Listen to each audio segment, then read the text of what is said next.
Oh, hello, Chris Hello, sir. Harihar. Chris, we're doing it. We're doing it. We have come together on this Friday for this fantastic, the best episode ever of Oh Hello for sure. This is going to be an amazing pod, Chris. So we've been friends for a few years. I want to even preface this before we jump into everything. I have the pleasure of knowing you. I'm gonna, instead of saying, Chris, who are you? Tell us about yourself. We became friends through just initially. I would probably call Through it X, actually. through X, through Twitter. Exactly. Some good things still happen there. Yeah, a few exactly, and now we work across both different companies. So on the OhHello side, you're the EVP of ModOp. ModOp is a partner of OhHello. Also, That's right. from a PR perspective, we work together. OhHello uses you and your ModOp team for our comms All and our PR. together. And so I wanted to get that out of the way. And then on the architecture You side, can never get rid of me. No. I can never get rid of you. This is how great relationships are born. Yeah, I completely agree. So, and then on the architecture side, between all the different ad tech, advertising, marketing, AI-based companies that you work with, some amazing companies in our space, we work together and our teams work together. So I wanted to call that out. And That's right. Also, and the architecture team, by the way, is awesome. thank you. And we appreciate that. And out of the goodness of your heart, a couple of years ago, you said, hey, I believe in your cause. I believe in what you're doing. I want to be able to help you. And I want to be able to, you helped us get covered in Ad Age and other Ad Exchanger. And so I just want to say publicly, thank you, my friend. I appreciate it. Of course. Well, thank you, sir. No, you've been a great, it's funny because you really are representative of what OhHello is. And like, you are just an awesome person to talk to about anything, I would imagine, but also about career and life and career and how these things go together. And, you know, I appreciate you. Thank you. All right. Now that we got all that out of the way, we're going to be talking about you being an exec, you being the PR guy, social media, AI, mentorship, careers, so on and so forth. Why don't you take us back for a second and tell us a bit more about your experience and what you've been building, what you're doing, and who you are. Of course. No, yeah. So I'm an EVP at ModOp. ModOp is a fast-growing independent marketing agency, and I specifically oversee the PR division. And we work on all sorts of things within that PR division, from B2B technology companies like a Double Verify or a Yahoo. We specifically work with Yahoo on the B2B side. But we also work on a lot of B2C businesses like VTech, Leapfrog, Dietz and Watson, and a whole host of others. And so we've been able to build that over many years, actually. We came in to the ModOp family through an acquisition back in 2023, I think it was at this point. And within ModOp, we've continued to expand the work that we do for the clients that we serve and offer a whole host of different things. So beyond PR, we now offer media buying, and we might offer marketing automation, and we offer all of these other things. And what's been fun for me as a PR person, being in the space now for 16 years, which is insane to say aloud, is that I get to be at the center of all this interconnectedness, where I get to advise on SEO and media buying for a client that I initially was only doing PR for. And that has been fun. And I think that's one of the things that comes back to, if I bring it back to careers, diversity in a career is really important. You don't want to get bored on a day-to-day basis, let alone on an annual basis, let alone over 5 years. And so I think it's really important to always think about making sure your day is different and unique so that you stay challenged and stay interested and have fun, because this stuff can be tiresome, onerous, and weary if you let it. And so it's really important, I think, to, mix it up. Try different things. Work with people who will let you try different things. That's really important. Such a good way to explain the day-to-day components of an executive in media and marketing and PR. What's the most common mistake talented professionals make when trying to advance their careers, especially when you think through going to college, getting your master's, building, growing, being part of a company that gets acquired, and then being like, oh, how do I grow my personal brand? How do I bring in clients? Let's hear from your side. It's a great question. I think the biggest mistake anyone can make in their career as they're thinking about advancement and how to progress is thinking that you are so good that other people will help you. Other people are going to help you, of course, but regardless of how good you are, you have to force the issue. You have to make things happen for yourself in order to get ahead. OhHello is all about mentorship, and there's so much opportunity to meet great mentors and to learn from people.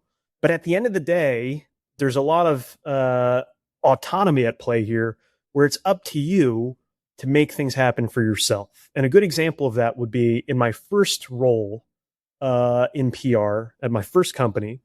I just didn't ask for a raise because I was like, I'm good.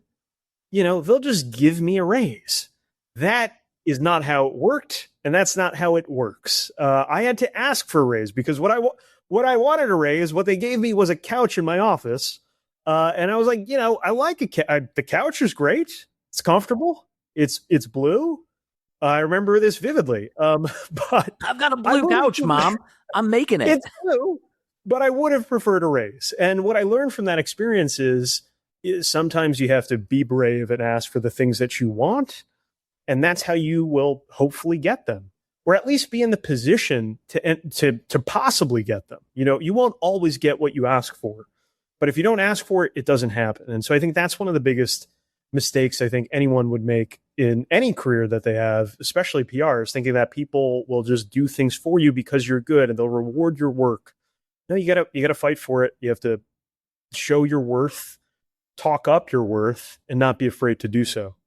What if that couch purple or red or if orange? It was a purple couch, it would have stayed there for 20 years, No, but I remember them very, like, it's, these were great people. And, but I would say that sometimes they overvalued the wrong things when it came to like understanding what people wanted, in terms of career advancement. And I'll never forget, like, in that conversation, when I gave, after I got a raise from them several months later, I ended up leaving, and I'll never forget. You an ottoman before that too? They gave me a very nice lamp. No, but I'll never forget one of the principals at the company saying, "And we gave you that couch." Like, literally one of the things that they said when I gave notice. Essentially, that's how much the couch mattered to them. Did not matter to me. And so I think that's a big thing to keep in mind. I would also say, as an executive now, it's important to understand the people that you work with and what actually makes them happy. Because for every person, it's different. For one person, it could be flexibility. Another person, it could be straight career advancement, being able to claim a title. Another person could be totally financial. Another person could be just having more opportunities to do something that they feel like is challenging to them, right? And so I think that's really important as well, is to know your team intimately so that you can deliver on the things that make them stick around, feel supported, and ultimately be better employees for you, right? And so I think that's important as well. So it's like my full circle moment of thinking about like what I wanted then versus what I can do now. Because they gave you a couch versus a chair, so there are more seats for your team. That's how to think That's of it. Right. How else can we talk about this couch situation? I mean, I wanted a seat at the table, but not literally a seat. Like that. Right. Yeah. You wanted to bring your people with you, so there are multiple seats. Yes, that's right. So I can actually relate to this. When I first started my career at Clear Channel Outdoor in 2002, but then in 2003, I became somehow the head of marketing for the regional division as well, while doing sales too. We're doing two different roles. And one of the perks, kid you not, Jeremy, you get a couch in your office. And so I went from a cube to my own office, and I had a couch. And ask me how much ask me how much more money I got by taking that role of doing sales and becoming that head of marketing. How much? I got a couch. So I went through the exact same thing. So as you were telling me that story, I was crazy. like, holy shit, that exact same thing happened to me 23 years ago, where we give you a couch. Like, people could come into your office and sit there, and that will build camaraderie. And then I wonder if it's like a something from the past where people have these like totems and they have these symbols and markers of success that maybe worked 20 to 30 to 40 years ago, but no longer work. Like it's just we have outgrown couches. We want raises and titles. No. Yeah, well, and we want opportunities. That's what people want. So back then, 15, 20 years ago, people wanted loyalty is always important when it comes to humanity and when it comes to building a glass of scotch at lunch. That's truly where I worked. That was a commonality of like people would have martinis or like go out for drinks. And it was don't bite the hand that feeds you. So the level of executive presence, so to speak, and executives back then have changed into who we are today as execs within our careers and within our ecosystem. When people hear the phrase executive presence, what does that actually mean? Like, how can someone develop this? Because of these changes of what we're talking about from the early 2000s or the aughts, the 2010 versus where we are today in 2026. Yeah. It's a great question, and I had an answer, and I'm going to throw it out the window because I just feel like that's where the conversation is going. I just feel like I could give you a better answer, perhaps. I feel like when we talk about executive presence, like people often get very focused on platforms and channels. They'll think of an executive presence as like, okay, so I post 3 times a week on LinkedIn, and then I have a presence on X, and then sometimes I accidentally cross post on Instagram, right? Like that's like they're that's how people often think about executive presence. Generally speaking, what I think what an executive presence ultimately comes down to meaning. Like, what do you stand for? What do you champion, and what should people know you for? That is where executive presence is built and born. And then other things are just mechanisms for reinforcement, right? And so, like for me, as an executive and what I do on the PR side, I feel like over the last several years, I've really carved out a position where I'm thought to be creative, and I've often thought of as like bringing forward creative, research-driven ideas that will help enable opportunities for storytelling and branding for all of my clients. I think that's how I'm often viewed, right? And that, I feel like from a PR perspective, is I'm happy to stand for that, being creative and being thoughtful about programs that we work on, versus like some PR people are like, all right, I'm going to take this press release, I'm going to send it to these 10 people, and then I'm going to call it a day, back to the scotch, have a glass of scotch, and wrap it up. So I think it's important to have a sense of meaning to what you're doing and have an idea of what you want to stand for, and then from there everything kind of floats. And if you could do that, a lot of this becomes much easier. And I would say that's for any exec, that is for any influencer, that's for a celebrity, it's for a brand, it's all the same. You want to stand for something, have meaning attached to your brand, and then you can kind of go from there. Well, let's talk about influencers, creators, creator economy, building one's brand, because you behind the scenes have helped so many different companies with executive comms, with building their brands. And then about a year or two ago, you decided to lean into TikTok, and you decided to go in a completely different course than most people, and giving, well, from a PR perspective, this is how I would handle it. First off, tell us a little bit about that. And then secondly, what's something that professionals can learn from creators about capturing this kind of attention, building trust, and learning how to communicate both effectively and efficiently? TikTok was really, for me, I wanted to demystify what PR was for people, because it felt like on TikTok, people really didn't understand PR, communications. And there aren't many influencers or creators that have credibility on the platform that are breaking down what PR might mean. And I specifically tackled it from a crisis communications perspective. I do a lot in crisis comms. And I also wanted to do something that was a little different for me.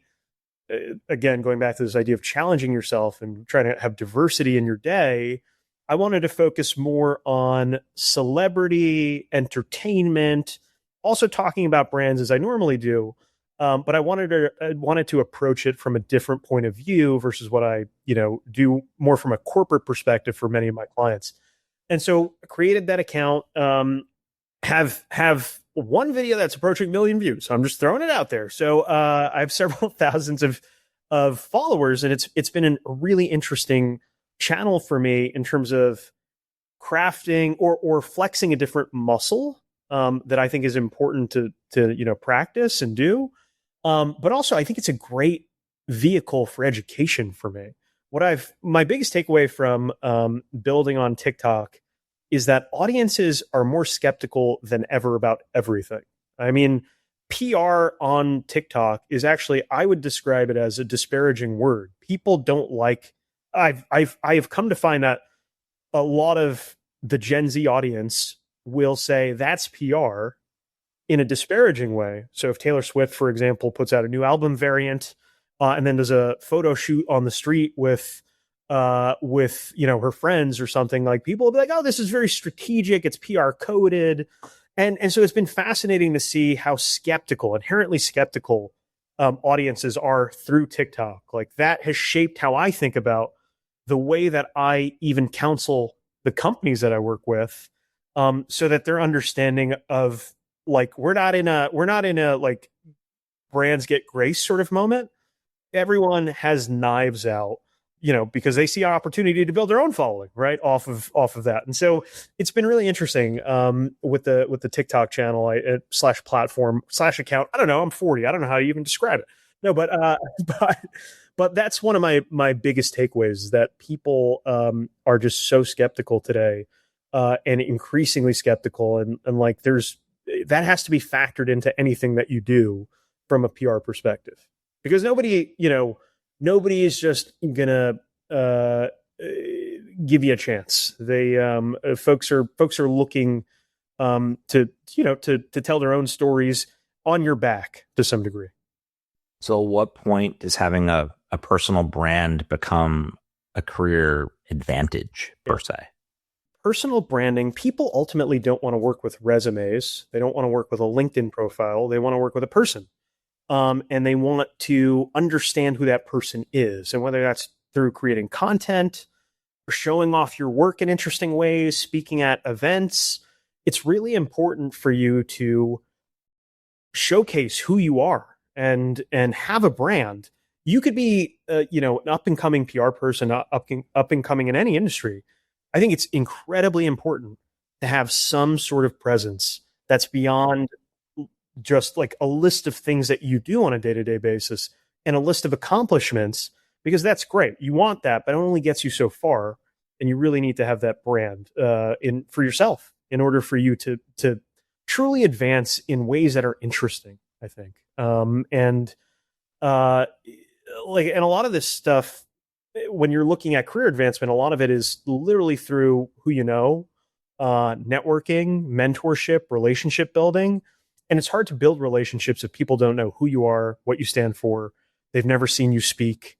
It's really important to build a personal brand. That's the springboard. That's the off-ramp into anything else. Well, that's an excellent point, especially for watching and being a part of someone speaking. A year and a half ago at Architecture Live 1. So I'm obviously, most of the audience knows by now, I have two different companies, and one of them is a B2B media and influencer-based platform. The other is a mentorship. Wait a second. You have two companies. What? But you spoke, we had you on stage with us at Architecture Live because you were talking about how to use AI in this professional environment within PR, marketing, advertising. How would you recommend, and we wanted to do this because we knew that you were leaning in ahead of so many others in our space. as being an early adopter. So how should ambitious professionals use AI today to make themselves better, not just faster? Yeah, and great question. I know that there are a lot of really thoughtful conversations occurring around AI and AI usage today. I know there are a lot of people who are skeptical of AI. I know there are a lot of critical voices out there. All of this is very understandable. At the same time, moving forward for any industry, PR especially, you have to be AI fluent in order for you to have a long-term career. It's incredibly important to try everything that you do with AI or some sort of AI augmentation today, because other people are in the category, in the industry, in the space. And if you don't experiment, if you don't practice and figure out where you can get the most value, you will ultimately get left behind and you will ultimately not have a job. That is what's going to happen in PR today, because a lot of, and we were early on this, a lot of the work that we're doing around rote content generation, press release templates, when you've written one, CRO hiring press release, you've written them all. They're all the same thing. I mean, I'm sorry, but they are. Don't apologize. And so it's true. A lot of this very, sort of mundane, simplistic writing has been in PR AI automated essentially at this point. And so we were early on that. Folks who are catching up are at a disadvantage. I think it's really important to bake AI into everything that you do. You have to be, of course, cautious, compliant, thoughtful about the use cases. But if you're not using it, if you're not integrating it into everything, then you're going to have problems. I was on a call with my team a couple of, maybe an hour ago. And at the end of the call, we were talking about a grid where we would track pitches for a client based off of quotes that they had. And a team member was like, okay, I'll work on creating that grid. And I was like, hold on. And then they stopped hearing me. I stopped talking for like 5 seconds. They know I'm jumping on ChatGPT or Claude, and I'm just seeing in the moment if we can create it based off of the conversation that we had, because why would I have my team members spend 2 hours creating something that we could create in 2 minutes? And we created it in 2 minutes versus 2 hours. And I think that's how we have to think about this. And the last thing I'll say about speed and quality, if you practice using AI enough in this career or any other, you'll be able to strike the right balance between speed and quality. At the end of the day, you have to have equilibrium there, because if you're not, it means you're not using AI the right way. You're not thinking about the right use cases. You need speed and quality together. They need to be married. So speaking about both speed and quality, ModOp was one of our first partners to sign up and to give access to your growing, budding team across the board. When we first pivoted from being a business to consumer platform to a true B2B platform about a year ago. And so help us understand just like how your team uses the OhHello platform, how you view mentorship, and just what kinds of questions or challenges people are facing. Yeah. We have a lean PR team, I would say, still growing, lean PR team. And I'm happy. I'm a mentor for all of the people that I work with. And at the same time, I can't answer every question that you have. I wish I could. Sometimes I'm not the right person for a question that you might have about your career. I think it's important for executives in any organization to understand that you are not the king on a throne capable of answering every single question somebody brings to you. You have to be able to say, I don't know. I don't know, and I wish I could help you. And by the way, I do want to help you by giving you tools and resources and access to material, people, platforms like OhHello that can help you solve that problem, answer that question, figure out what you want to do 5 years from now. And I also think you have to be, sober on the fact that, and clear-eyed on the fact that, like, the people that I hire today, I would love to work with them 10 years from now. But people have their own lives, their own career goals and ambitions. And it's important to understand that as well. You have to marry that thinking with the I'm not the buck stops with me on every question person, right? Like it's important to be mindful of that and thoughtful of that so that you can put them on the best path, which might be asking someone else and having a relationship with another mentor that can give them what they need. You know, I feel like there are a lot of people out there who are very like protective of being a mentor to the people that they work with to the point where it's a detriment and weird. You need to be able to open it up and let folks have conversations with other people. If they leave your company as a result of some advice that a mentor gave them, that's okay, because ultimately it wasn't the right align. It wasn't the right fit long term. Like they got great advice that helped them get somewhere else that they wanted to be. Who cares? You know, I think it's important to think that way. I really liked the phrase about just the sobering experience, because part of the reason why we decided to build this platform is no matter how great your company is, no how amazing the culture is, no one wants a super soaker filled with company Kool-Aid coming at them 365, 24/7. And so there's something to be said about getting external guidance and advice.